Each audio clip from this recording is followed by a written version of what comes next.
Sveiki! Šiandien kartu su šiais dviem automobiliais mes leidžiamės į sudėtingas eismo sąlygas.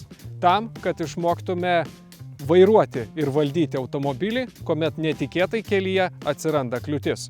Į pagalbą pasikvietėme daugkartinį Lietuvos automobilių ralio ir žiedo čempioną, sporto meistrą Ramūną Čepkauską. Tai mūsų šio pratimo pagrindinis tikslas yra apvažiuoti kliūtį atsiradusią kelyje.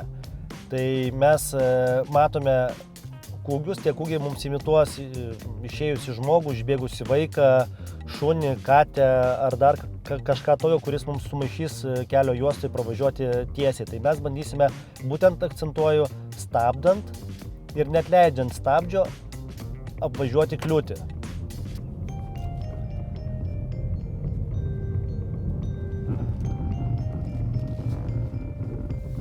Kaip matote, mums puikiai tos gavosi, visiškai jinai vairuojasi mašina, tik tai reikia tiesiog žinoti ir tiesiog net leisti stabdžio ir tuo pačiu sukti vairą. Kas tai yra sunkiai atliekama, nes dažniausiai, kai žmonės stabdo ir po to, kai pradeda sukti vairą, jau atleidžia, o kada atleistas stabdis, tada dažniausiai mašinos priekis slysta, nes tiesiog ratai dažniausiai nebesisuka, nes jie irgi neturi gero sukibimo. Stabdant viskas iš principo keičiasi.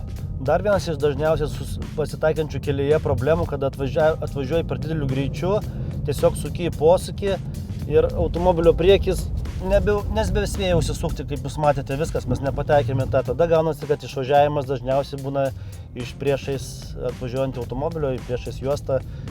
Geriausia yra pastabdyti, tiesiog visąlaik pastabdyti ir sukti vairą. Labai paprastas dalykas.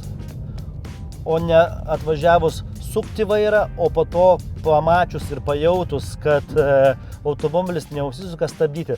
Aišku, ir tą reikia daryti, bet pirmoje eilėje tai reikia pastabdyti ir tada pradėti sukti vairą. Tai čia tiesiog yra tokia taisyklė. Dabar bandome automobilį Kia Ceed, kuris yra priekį varomas automobilis. Taip, jisai turi irgi funkcijas stabilumo, kontrolės ir prabuksavimo ratų, bet jisai yra tik tai priekį varomas, kaip minėjau. Tai mes tiesiog jį galime sutikti tokį automobilį labai dažnai mūsų keliuose.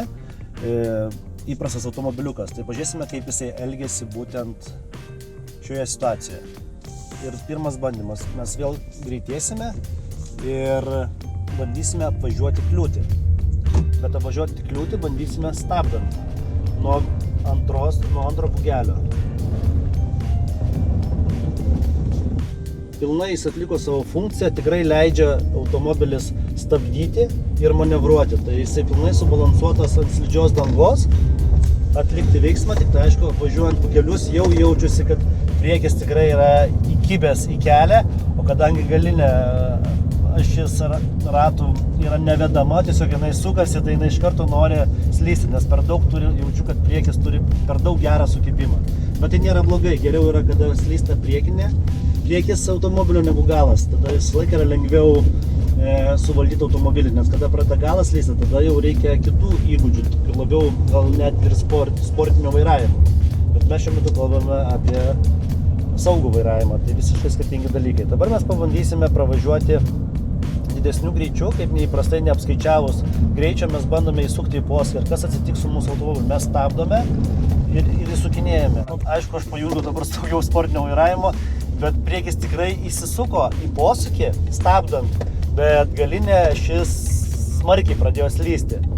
Bet tai natūralu, nes tai yra priekinių ratų varomas automobilis. Pagrindinis mūsų akcentas buvo į tai sužinoti, kaip šie automobiliai elgiasi ant slidžios dangos trasoje, būtent atsiradus kliūčiai.